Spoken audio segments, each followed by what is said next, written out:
نتيجة التصوير مع محمد الشداخ وخالد بعد غياب النشيط طويل طبعا.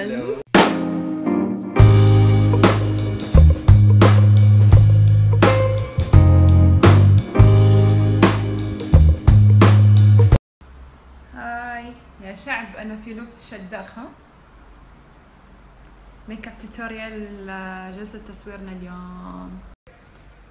هلو، خلصنا جلسة التصوير مع خالد النشيط لأحد المجلات غلاف إن شاء الله قريبا تشوفوني عليها.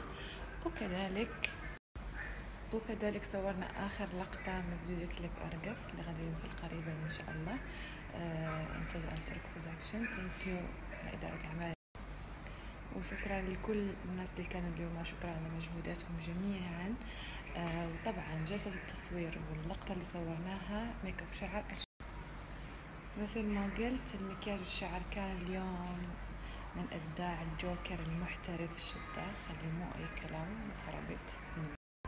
ثانك يو لكل الشباب، ثانك يو مازن ملاس، ثانك يو لكل الشباب الكاميرا اللي كانوا موجودين، أمي، أختي، كلهم اللي كانوا موجودين اليوم. وترقبوا إن شاء الله المفاجأة اللي هنعملها هذا اليومين إن شاء الله، هذه تعجب وتفرح كل معجبين دنيا بطمة إن شاء الله. كان حماق عليكم، تصبحوا على ألف خير. وقبل ما الناس غادي ننزل لكم مقطع فيديو من صوت اختي ايمان اللي قلب الانستغرام تفاعل عليه من السم والحسد. اختي انضمت للترك برودكشن، وشوفوا اعمالها ان شاء الله الجديده والجميله قريبا ان شاء الله. جود نايت.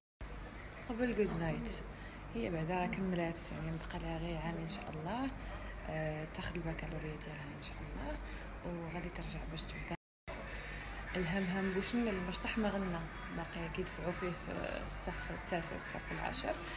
وكنحماق عليكم وتصبحوا على خير.